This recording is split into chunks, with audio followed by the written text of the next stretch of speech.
الله أكبر.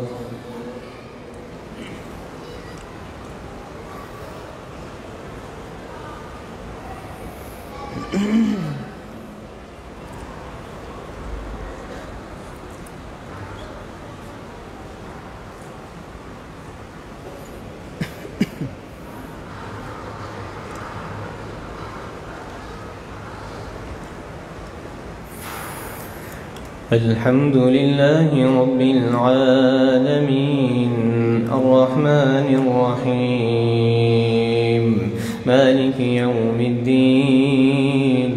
إياك نعبد وإياك نستعين اهدنا الصراط المستقيم صراط الذين أنعمت عليهم غير المغضوب عليهم ولا الضالين آمين.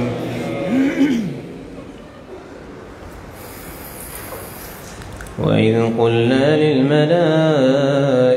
اسجدوا لآدم فسجدوا إلا إبليس قال أأسجد لمن خلقت طينا قال أرأيتك هذا الذي كرمت علي لئن أخرتني إلى يوم القيامة لأحتنكن ذريته إلا قليلا قال اذهب فمن تبعك منهم فإن جهنم جزاؤكم جزاء موفورا واستفزز من استطعت منهم بصوتك وأجلب عليهم بخيلك ورجلك وشاركهم في الأموال والأولاد وعدهم وما يعدهم الشيطان إلا غرورا إن عبادي ليس لك عليهم سلطان وكفى بربك وكيلا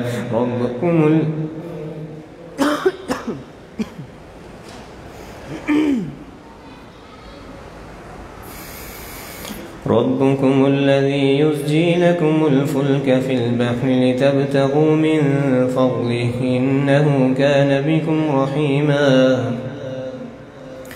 وإذا مسكم الضر في البحر ضل من تدعون إلا إياه فلما نجاكم إلى البر أعرضتم وكان الإنسان كفورا أفأمنتم من يقصف بكم جانب البر أو يرسل عليكم حاصبا ثم لا تجدوا لكم وكيلا أم أمنتم من يعيدكم فيه تارة أخرى فيرسل عليكم قاصفا من الريح فيغرقكم بما كفرتم ثم لا تجدوا لكم علينا به تبيعا ولقد كرمنا بني آدم وحملناهم في البر والبحر ورزقناهم من الطيبات وفضلناهم على كثير ممن خلقنا تفضيلا يوم ندعو كل أناس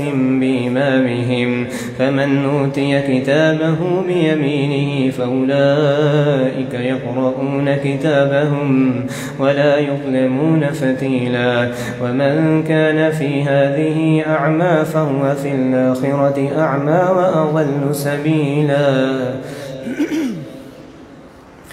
وإن كانوا ليفتنونك عن الذي أوحينا إليك لتفتري علينا غيره وإذا لاتخذوك خليلا ولولا أن ثبتناك لقد كدت تركن إليهم شيئا قليلا إذا لأذقناك ضعف الحياة وضعف الممات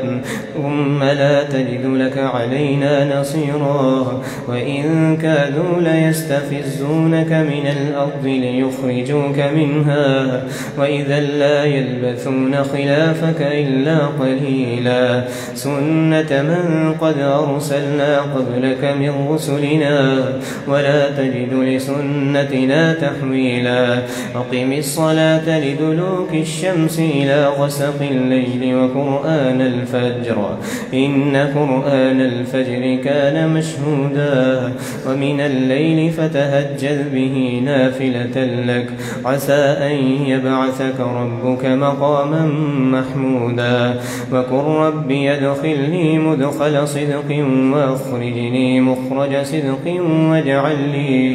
واجعل لي من لدنك سلطانا نصيرا وقل جاء الحق وزهق الباطل إن الباطل كان زهوقا وننزل من القرآن ما هو شفاء ورحمة للمؤمنين ولا يزيد الظالمين إلا خسارا وإذا أنعمنا على الإنسان أعرض ونأى بجانبه وإذا مسه الشر كان يئوسا قل كل يعمل على شاكلته فربكم أعلم بمن هو أهدى سبيلا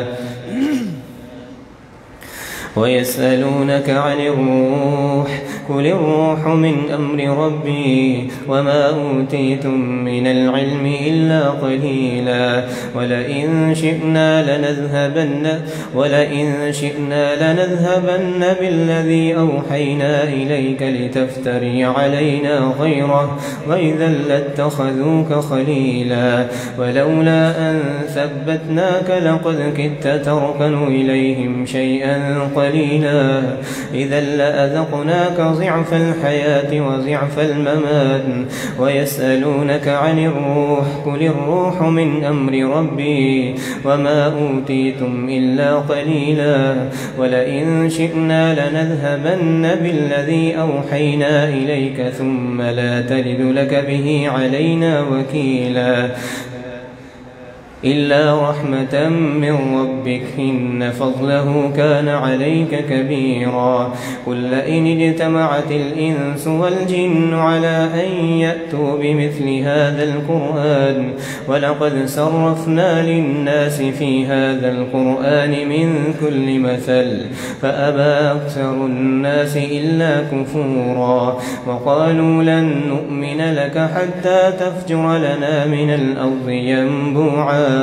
أو تكون لك جنة من نخيل وعنب فتفجر الأنهار خلالها تفجيرا أو تسقط السماء كما زعمت علينا كسفا أو تأتي بالله والملائكة قبيلا أو يكون لك بيت من زخرف أو ترقى في السماء ولن نؤمن لرقيك حتى تنزل علينا كتابا نقرأه قل سبحان ربي هل كنت إلا بشرا رسولا وما منع الناس أن يؤمنوا إذ جاءهم الهدى إلا أن قالوا أبعث الله بشرا رسولا قل لو كان في الأرض ملائكة يمشون مطمئنين لنزلنا عليهم من السماء ملكا رسولا قل كفى بالله شهيدا بيني وبينكم إنه كان بعباده خبيرا بصيرا ومن يهد الله فهو المهتد ومن يضلل فلن تجد لهم أولياء من دونه ونحشرهم يوم القيامة على وجوههم عميا وبكما وصما مأواهم جهنم كلما خبت زدناهم سعيرا ذلك جزاؤهم بأنهم كفروا بآياتنا وقالوا أئذا كنا عظاما ورفاتا أئنا لمبعوثون خلقا جديدا أولم يروا أن الله الذي خلق السماوات والأرض قادر على أن يخلق مثلهم وجعل لهم أجلا لا ريب فيه فأبى الظالمون إلا كفورا قل لو أنتم تملكون خزائن رحمة ربي إذا لأمسكتم خشية الإنفاق وكان الإنسان قتورا الله أكبر.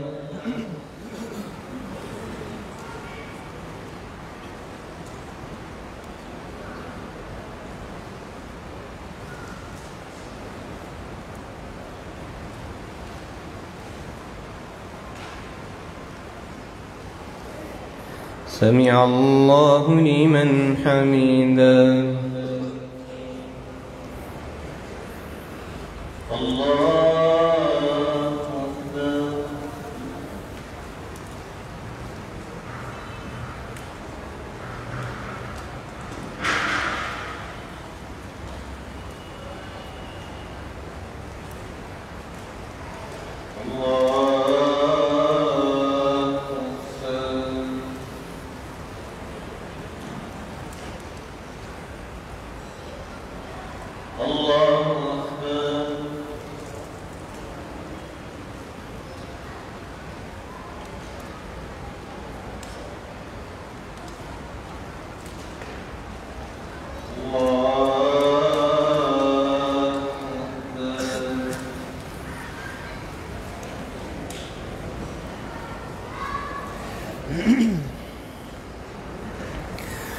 الحمد لله رب العالمين الرحمن الرحيم مالك يوم الدين إياك نعبد وإياك نستعين اهدنا الصراط المستقيم صراط الذين أنعمت عليهم غير المغضوب عليهم ولا الضالين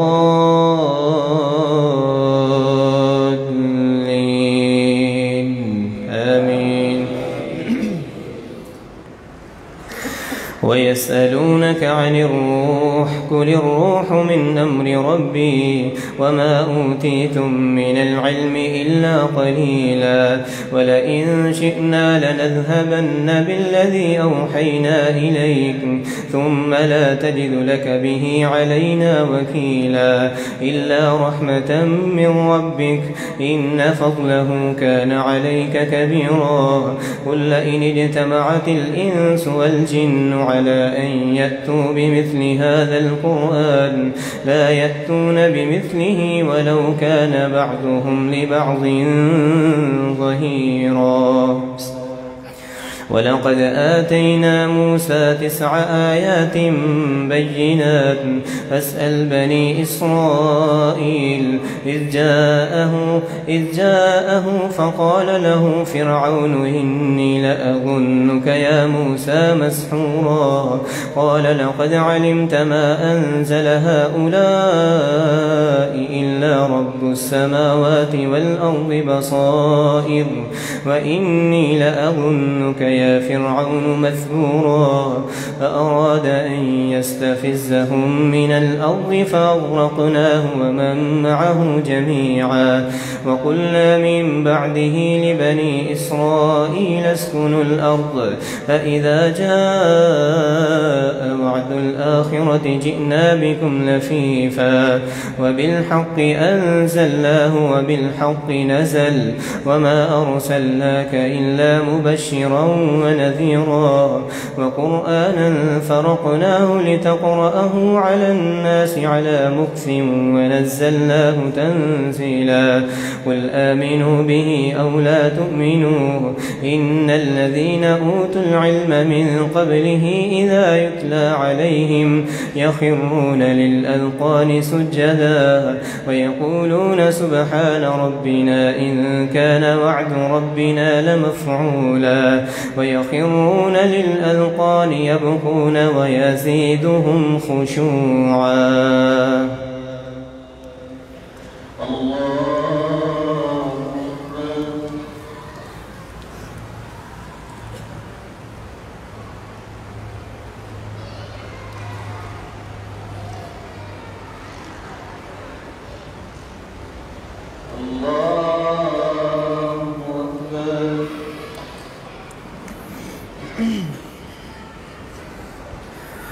قل ادعوا الله أو ادعوا الرحمن أيما تدعوا فله الأسماء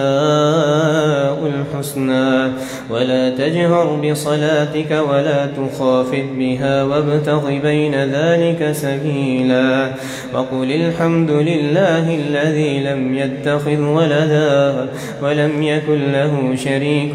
في الملك ولم يكن له ولي من الذل وكبره تكبيرا بسم الله الرحمن الرحيم الحمد لله الذي أنزل على عبده الكتاب ولم يجعل له عوجا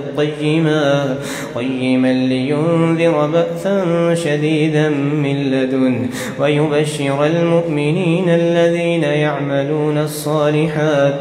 أن لهم أجرا حسنا ماكثين فيه أبدا وينذر الذين قالوا اتخذ الله ولدا ما لهم به من علم ولا لآبائهم كبرت كلمة تخرج من أفواههم إن يقولون إلا كذبا فلعلك باخع نفسك على آثارهم من لم يؤمنوا بهذا الحديث يسفا إنا جعلنا ما على الأرض زينة لها لنبلوهم أيهم أحسن عملا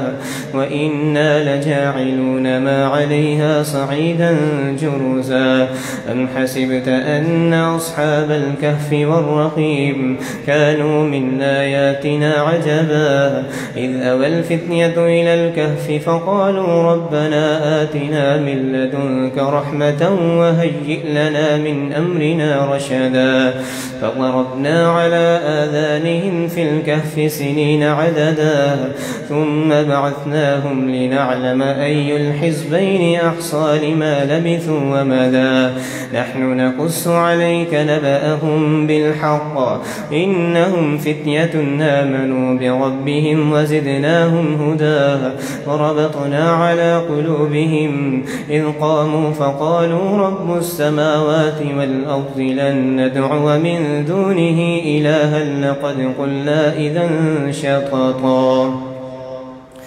هؤلاء قوم اتخذوا من دونه آلهة لولا يأتون عليهم بسلطان بين فمن أظلم ممن افترى على الله كذبا وإذ اعتزلتموهم وما يعبدون إلا الله فأووا إلى الكهف ينشر لكم ربكم من رحمته ويهيئ لكم من أمركم مرفقا وترى الشمس إذا طلعت تزاور عن كهفهم ذات اليمين وإذا غربت تقرضهم ذات الشمال وهم في فجوة من ذلك من آيات الله من يهد الله فهو المهتد ومن يضلل فلن تجد له وليا مرشدا الله أكبر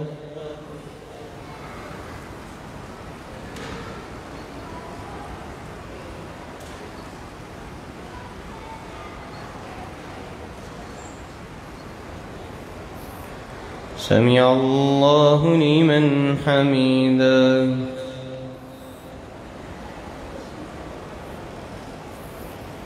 الله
बच्चों की तरबियत के लिए हमने एक रमज़ान एक्टिविटी कोर्स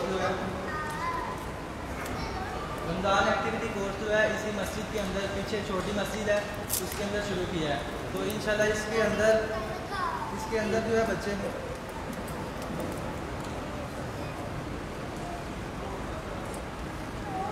इसके अंदर इंशाल्लाह मुख्तलिफ एक्टिविटीज़ के अंदर बच्चों को मशगूल करके तो उनको इंशाल्लाह मुख्तलिफ चीज़ें सिखाई जाएंगी जो कि दीनी तरबियत के नए मुताबिक होंगी। इसके अलावा एंड पे जो 2 तरावियाँ आखिर पे होंगी इंशाल्लाह बच्चों को डिसिप्लिन के साथ ला के तो पीछे उनको एक साथ के अंदर खड़ा करके आप ये 2 तरावियाँ भी उनको बड़े एहतमाम के साथ इंशाल्लाह अदा करवाई जाएंगी। तो आपके साथ जो भी बच्चे आए हैं तो बेशक छोटे हैं मैट्रिक तक कोई भी बच्चे हैं उनको आप पिछली मस्जिद के अंदर भेज दीजिए ताकि हम उस कोर्स को आगाज़ करें। जज़ाकल्लाह।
अल्लाहु अकबर।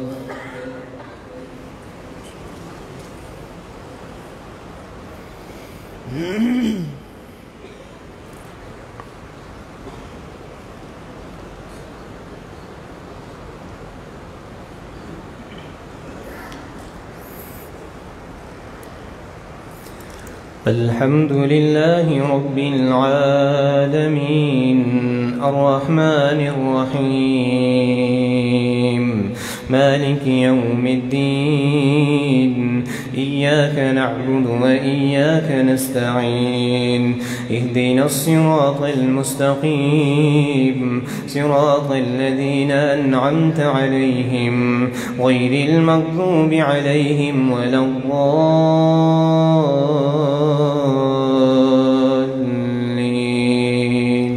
آمين. وتحسبهم أيقاظا وهم رقود ونقلبهم ذات اليمين وذات الشمال وكلبهم باسط ذراعيه بالوصيد لو اطلعت عليهم لوليت منهم فرارا ولملئت منهم رعبا وكذلك بعثناهم ليتساءلوا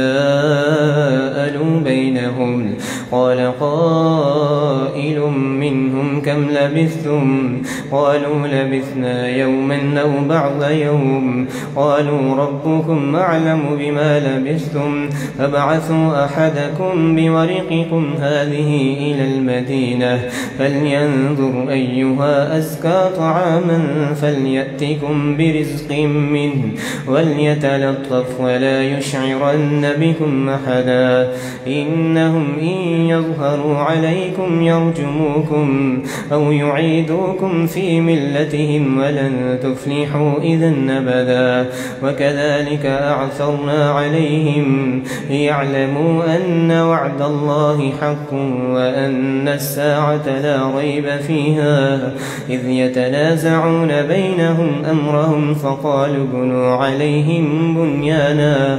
ربهم أعلم بهم قال الذين غلبوا على أمرهم لنتخذن عليهم مسجدا سيقولون ثلاثة رابعهم كلبهم ويقولون خمسة سادسهم كلبهم رجما بالغيب ويقولون سبعة وثامنهم كلبهم قل ربي أعلم بعدتهم ما يعلمهم إلا قليل فلا تمار فيهم إلا مراء ظاهرا ولا تستفت فيهم منهم أحدا ولا تقولن لشيء إني فاعل ذلك غدا إلا أن يشاء الله واذكر ربك إذا نسيت وقل عسى أن يهديني ربي ليقرب من هذا رشدا فلبثوا في كهفهم 300 سنين وازدادوا 9 قل الله أعلم بما لبثوا له غيب السماوات والأرض أبصر به وأسمع ما لهم من دونه من ولي ولا يشرك في حكمه أحدا واتل ما أوحي إليك من كتاب ربك لا مبدل لكلماته ولن تجد من دونه ملتحدا واصبر نفسك مع الذين يدعون ربهم بالغداة والعشي يريدون وجهه ولا تعد عيناك عنهم تريد زينة الحياة الدنيا ولا تطع من أغفلنا قلبه عن ذكرنا واتبع هواه وكان أمره فرطا وقل الحق من ربكم فمن شاء فليؤمن ومن شاء فليكفر إنا أعتدنا للظالمين نارا أحاط بهم سرادقها وإن يستغيثوا يغاثوا بماء كالمهل يشفي الوجوه بئس الشراب وساءت مرتفقا إن الذين آمنوا وعملوا الصالحات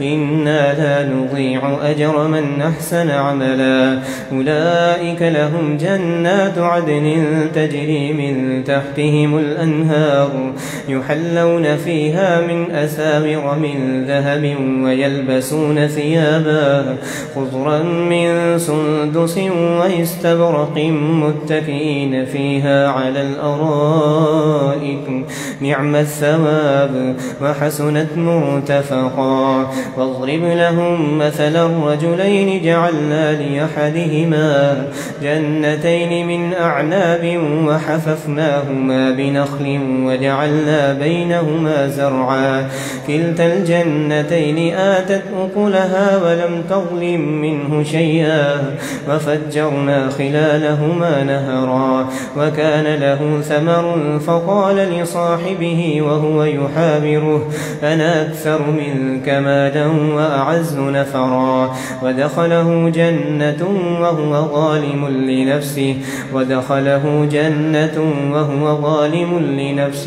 أنا أكثر منك مالا وأعز نفرا ودخله جنة وهو ظالم لنفسه قال ما أظن أن تبيد هذه أبدا وما أظن الساعة قائمة ولئن رددت إلى ربي لأجدن خيرا منها منقلبا. قال له صاحبه وهو يحاوره وكفرت بالذي خلقك من تراب ثم من نطفة ثم سواك رجلا لكن هو الله ربي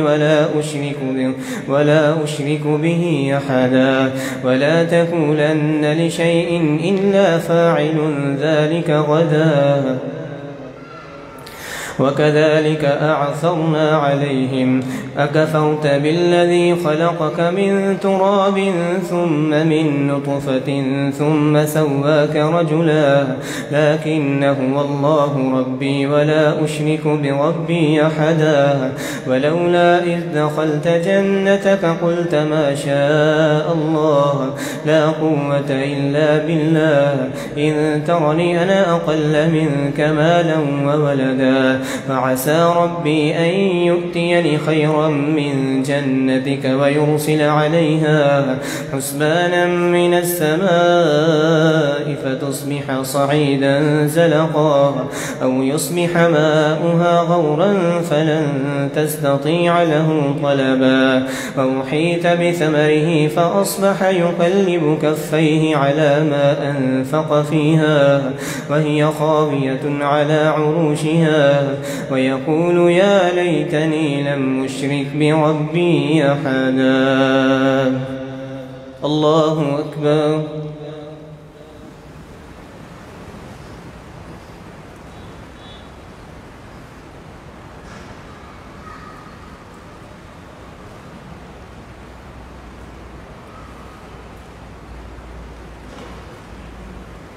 سمع الله لمن حمده.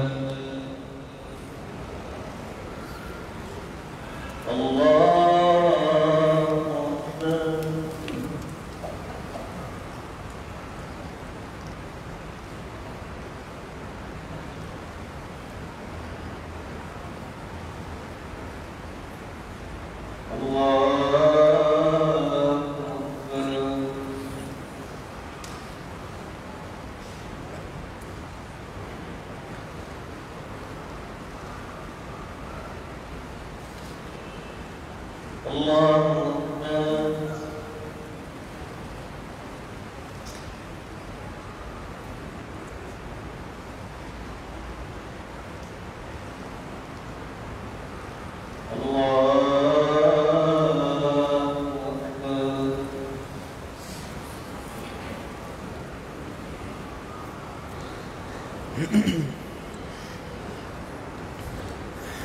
الحمد لله رب العالمين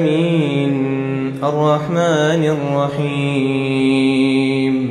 مالك يوم الدين إياك نعبد وإياك نستعين اهدنا الصراط المستقيم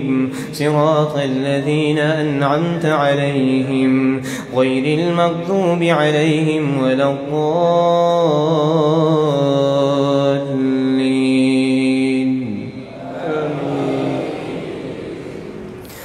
وأوحي أحيط بثمره فأصبح يقلب كفيه على ما أنفق فيها وهي خاوية على عروشها ويقول يا ليتني لم أشرك بربي أحدا ولم تكن له فئة ينصرونه من دون الله وما كان منتصرا هنالك الولاية لله الحق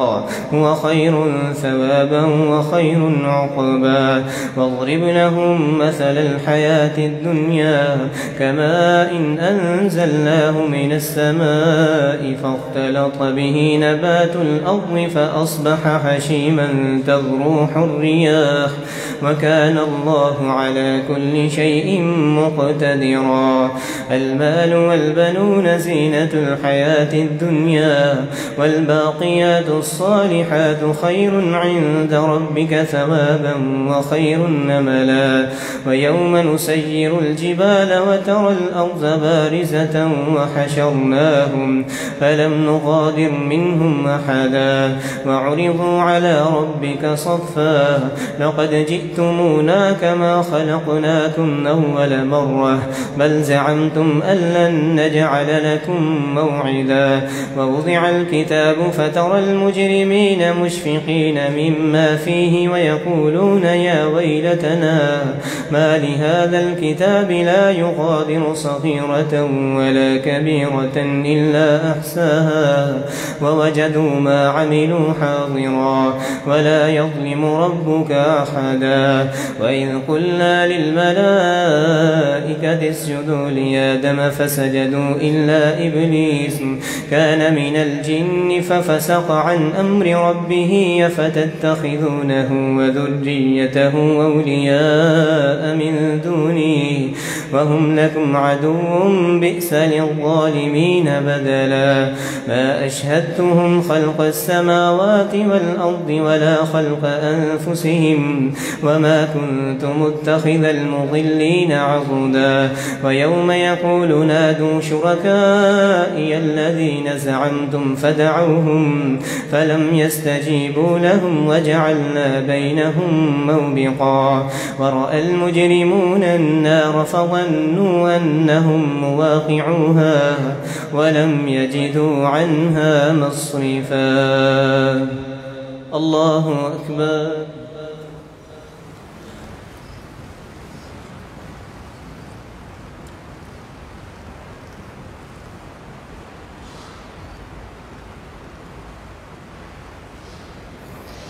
سمع الله لمن حمده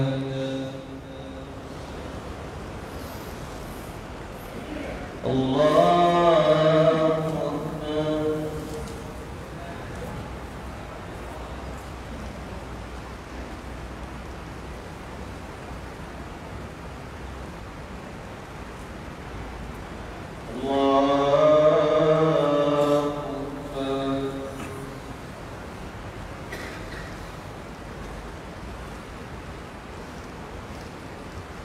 الله أكبر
السلام عليكم ورحمة الله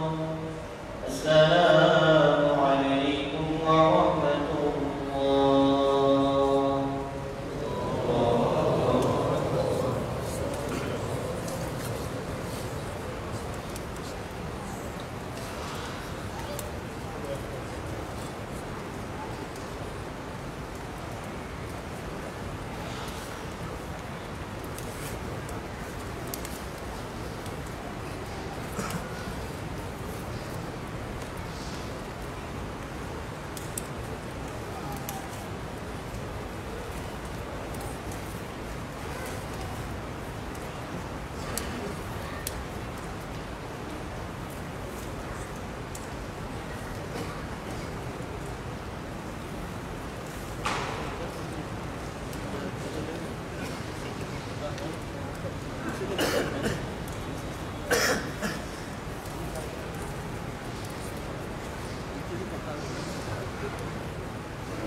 الله أكبر.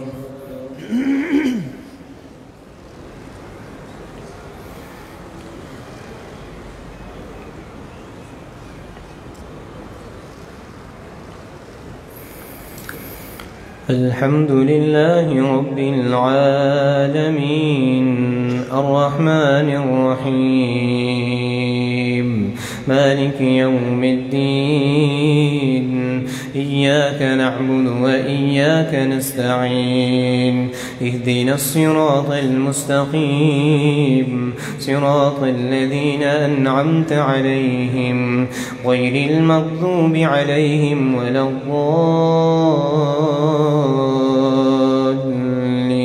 الضالين آمين. ودخل جنته وهو ظالم لنفسه قال ما أظن أن تبيد هذه أبدا ولقد صرفنا في هذا القرآن للناس من كل مثل وكان الإنسان أكثر شيء جدلا وما منع الناس أن يؤمنوا إذ جاءهم الهدى ويستغفروا ربهم إلا أن تأتيهم سنة الأولين أو يأتيهم العذاب قبلا وما نرسل المرسلين إلا مبشرين مبشرين ومنذرين ويجادل الذين كفروا بالباطل ليدحضوا به الحق واتخذوا آياتي وما أنذروا هزوا ومن أظلم ممن ذكر بآيات ربه فأعرض عنها ونسي ما قدمت يداه إنا جعلنا على قلوبهم أكنة أن يفقهوه وفي آذانهم وقرا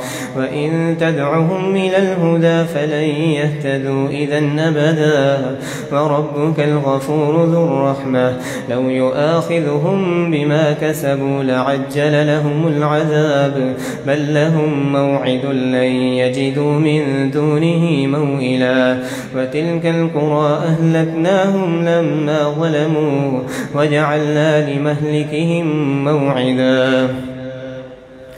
وإذ قال موسى لفتاه لا أبرح حتى أبلغ مجمع البحرين أو أمضي حقبا فلما بلغا مجمع بينهما نسيا حوتهما فاتخذ سبيله في البحر سربا فلما جاوزا قال لفتاه آتنا غداءنا لقد لقينا من سفرنا هذا نصبا قال أرأيت إذ أوينا إلى الصخرة فإني نسيت الحوت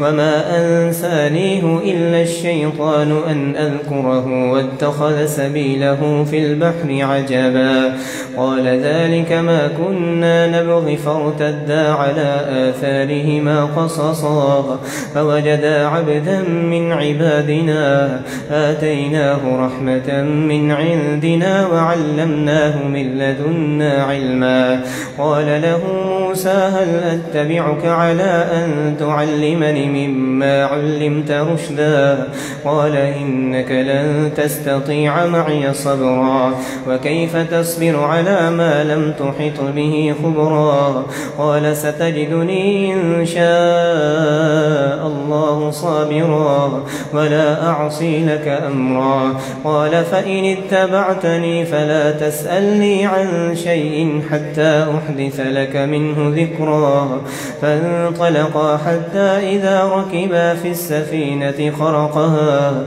قال أخرقتها لتغرق أهلها لقد جئت شيئا نمرا قال ألم أقل إنك لن تستطيع معي صبرا قال لا تؤاخذني بما نسيت ولا ترهقني من أمري عسرا فانطلقا حتى إذا لقيا غلاما فقتله قال أقتلت نفسا زكية بغير نفس لقد جئت شيئا نكرا الله أكبر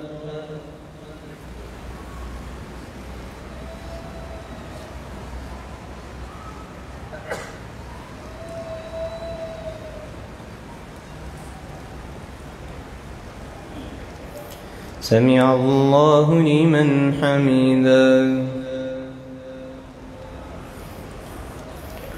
الله أكبر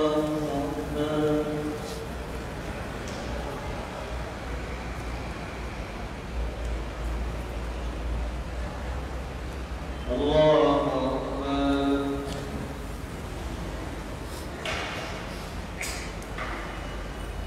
الله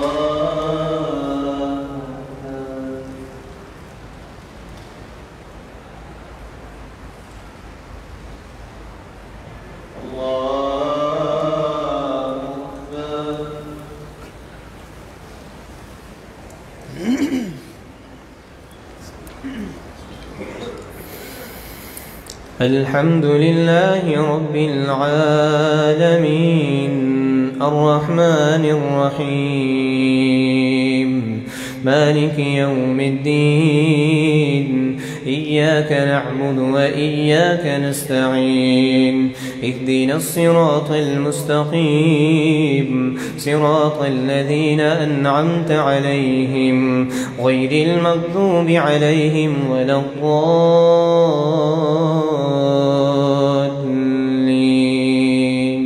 آمين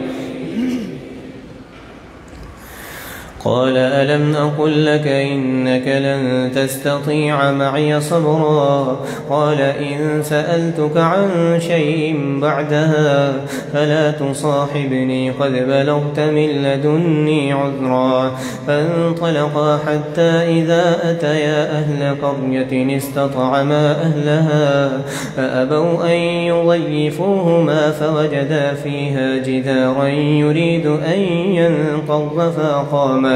قال لو شئت لاتخذت عليه أجرا قال هذا فراق بيني وبينك سأنبئك بتأويل ما لم تستطع عليه صبرا أما السفينة فكانت لمساكين يعملون في البحر فأردت أن أعيبها وكان وراءهم ملك يأخذ كل سفينة غصبا وأما الغلام فكان أبواه مؤمنين فخشينا أن يرهقهما طغيانا وكفرا فأردنا أن يبدلهما ربهما خيرا منه زكاة وأقرب رحما وأما الجدار فكان لغلامين يتيمين في المدينة وكان تحته كنز لهما وكان أبوهما صالحا فأراد ربك أن يبلغا أشدهما ويستخرجا كنزهما رحمة من ربك وما فعلته عن أمري ذلك تأويل ما لم تستع عليه صبرا الله أكبر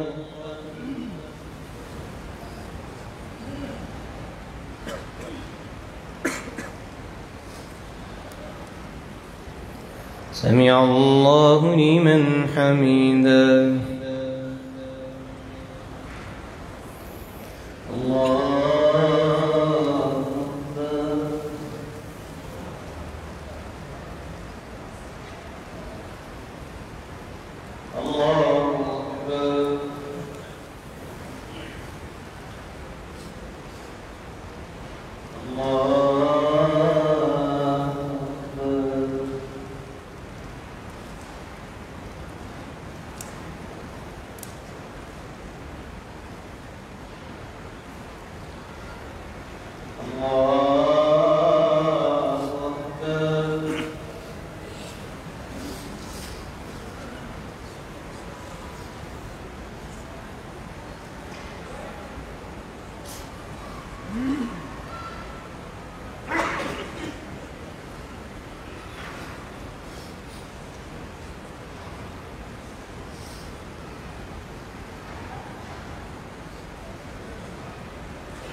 الله أكبر.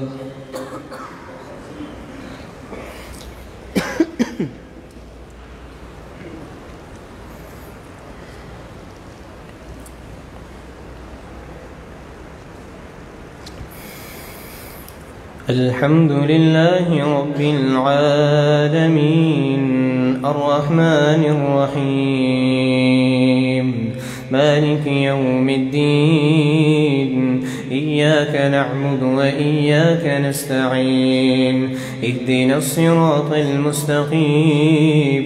صراط الذين أنعمت عليهم غير المغضوب عليهم ولا الضالين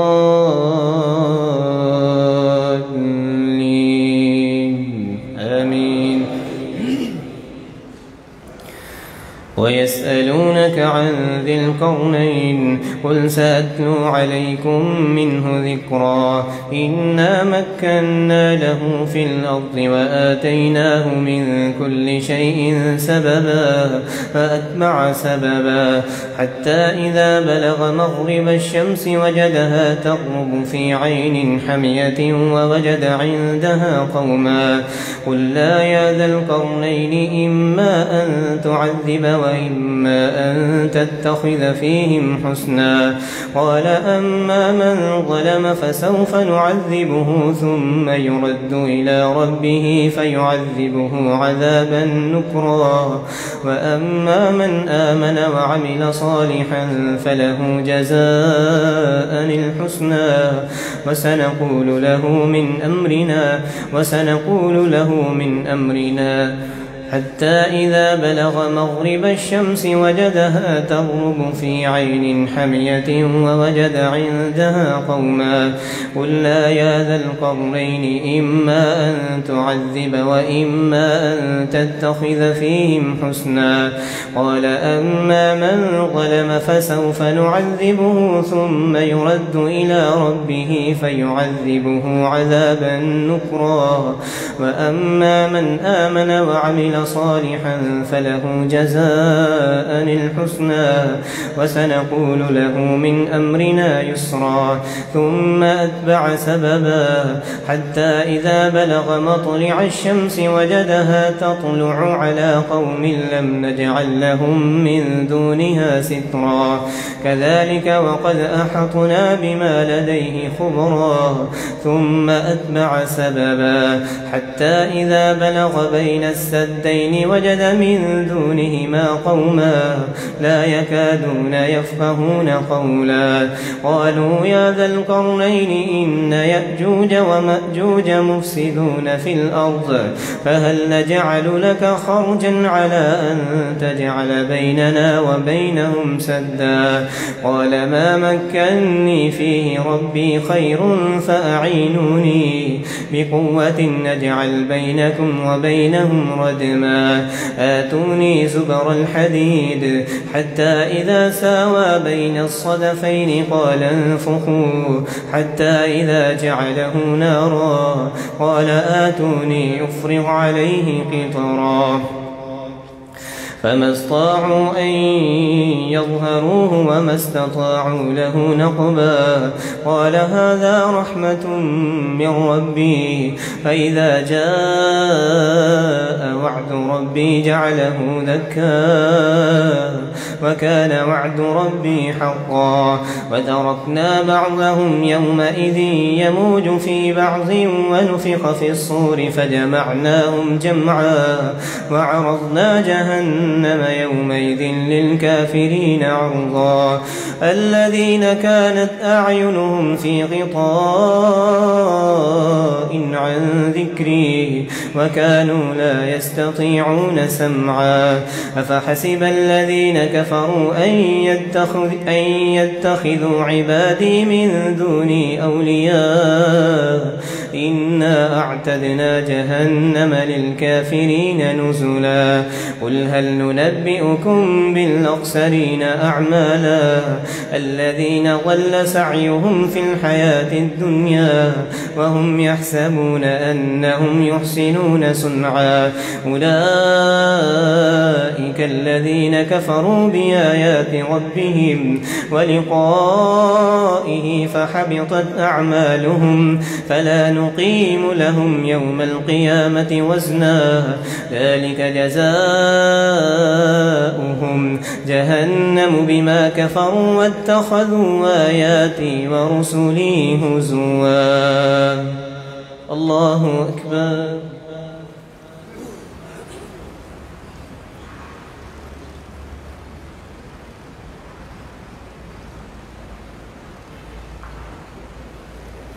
سمع الله لمن حمده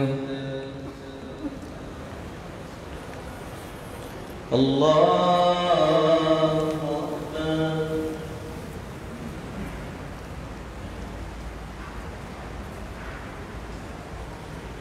الله أكبر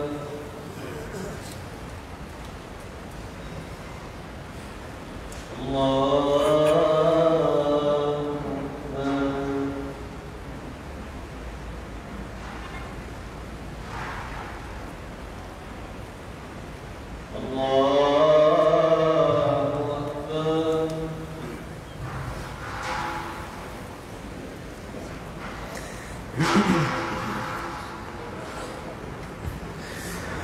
الحمد لله رب العالمين الرحمن الرحيم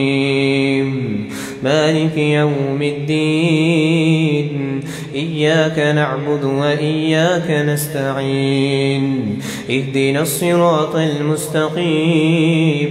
صراط الذين أنعمت عليهم غير المغضوب عليهم ولا الضالين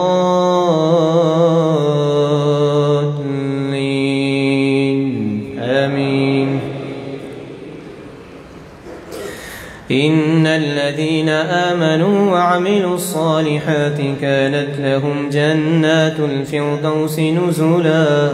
خالدين فيها لا يبغون عنها حولا قل لو كان البحر مدادا لكلمات ربي لنفد البحر قبل أن تنفد كلمات ربي ولو جئنا بمثله مددا قل إنما أنا بشر مثلكم يوحى إلي أنما إلهكم إله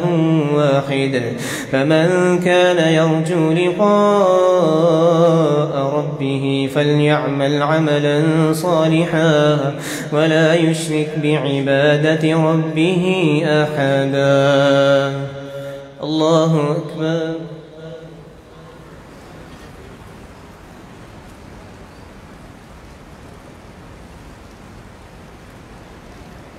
سمع الله لمن حمده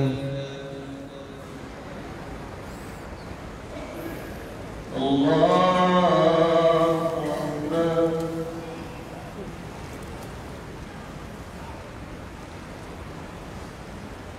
الله أكبر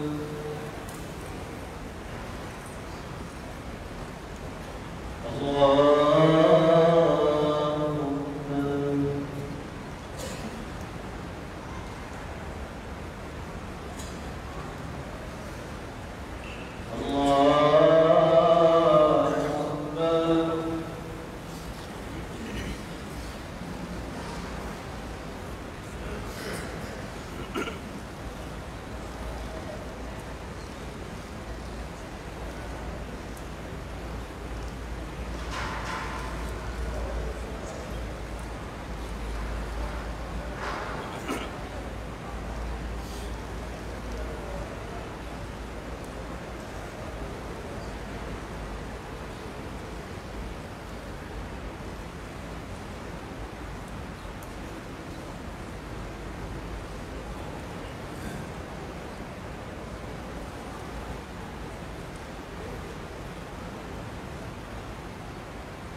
السلام عليكم ورحمة الله.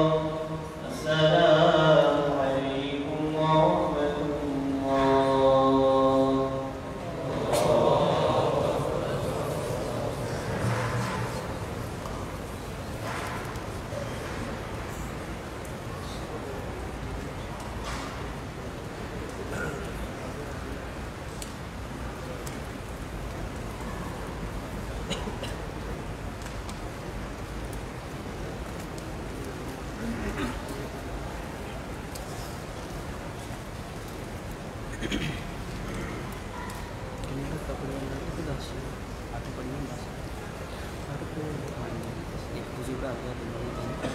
एक ही पढ़ाने का टाइम तो हो गया,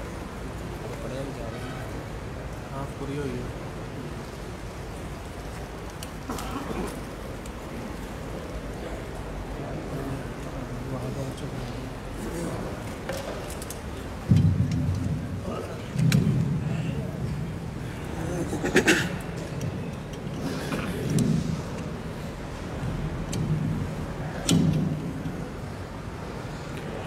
एक वितर पढ़ेंगे इंशाअल्लाह।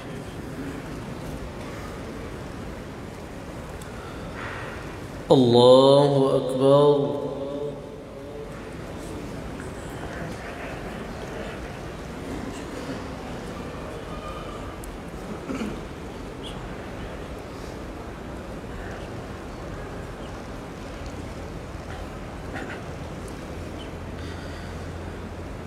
الحمد لله رب العالمين الرحمن الرحيم مالك يوم الدين إياك نعبد وإياك نستعين اهدنا الصراط المستقيم صراط الذين أنعمت عليهم غير المغضوب عليهم ولا الضالين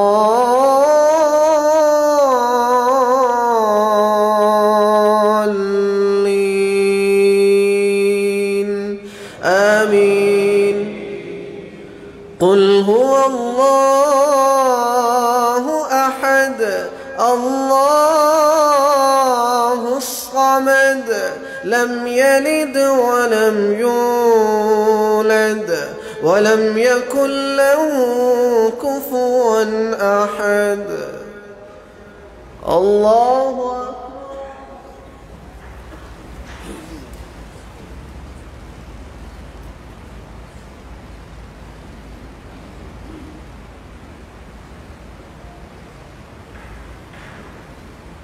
سمع الله لمن حمده.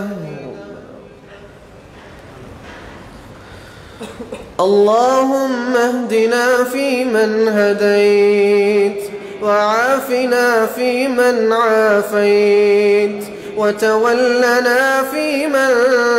توليت وبارك لنا فيما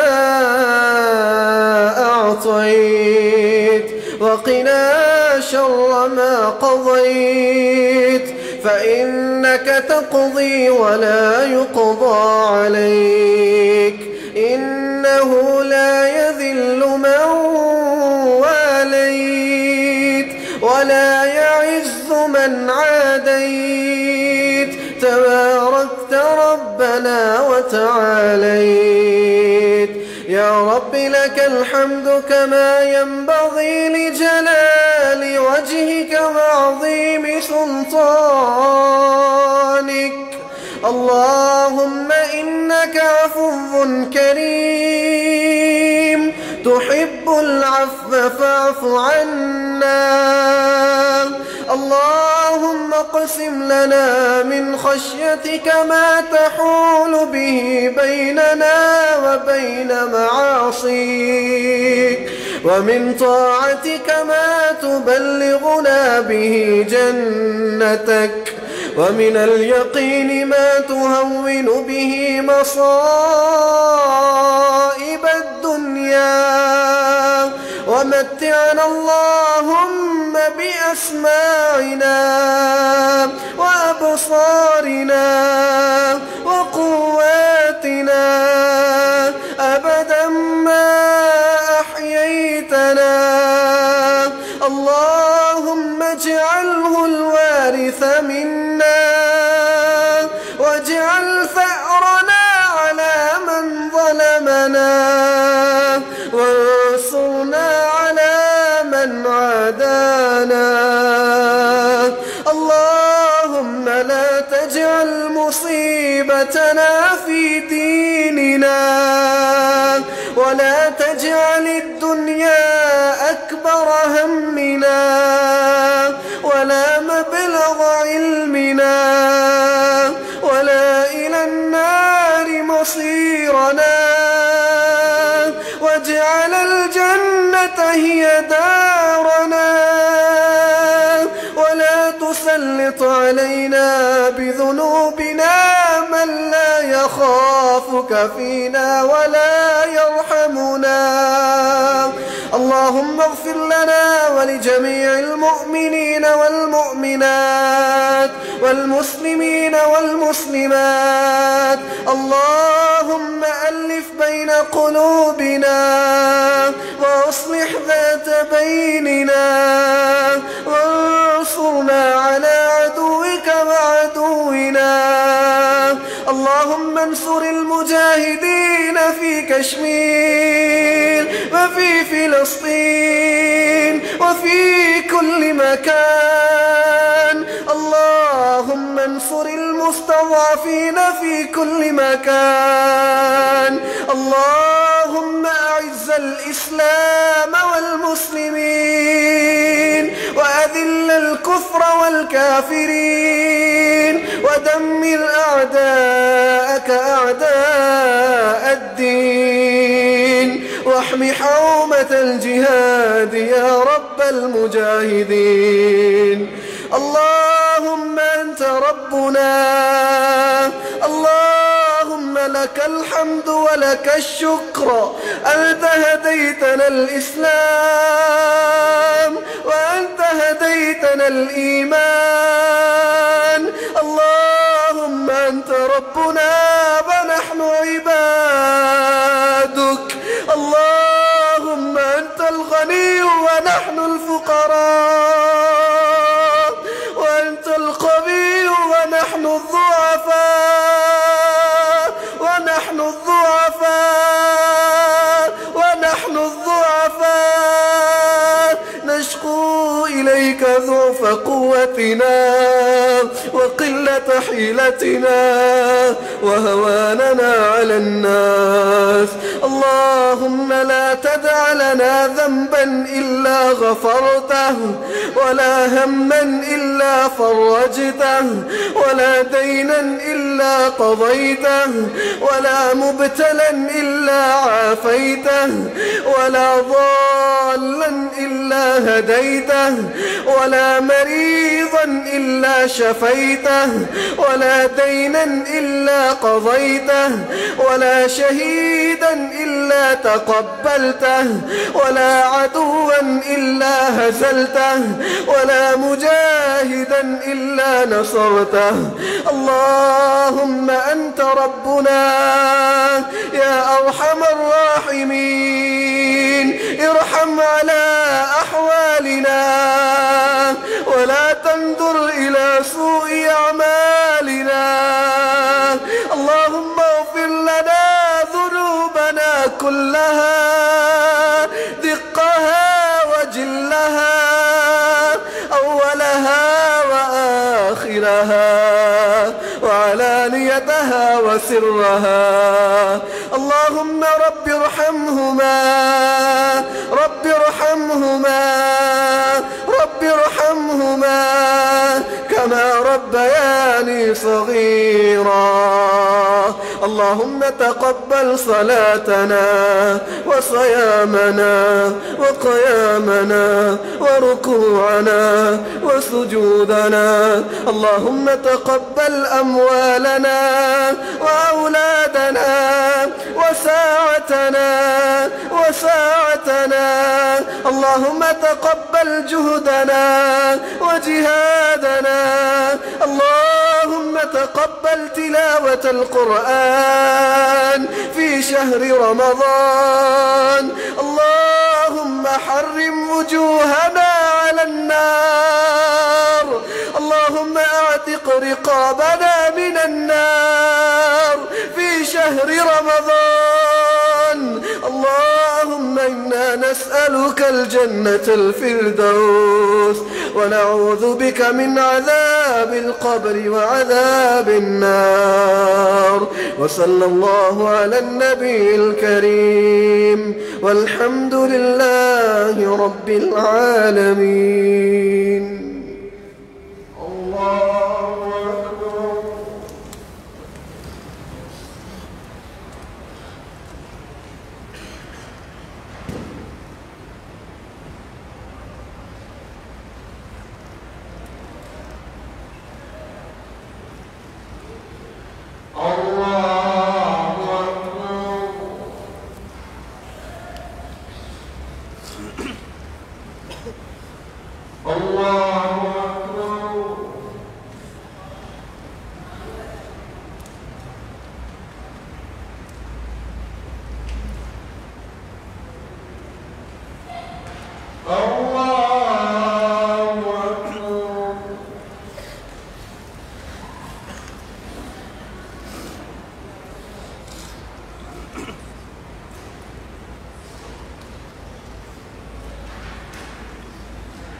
السلام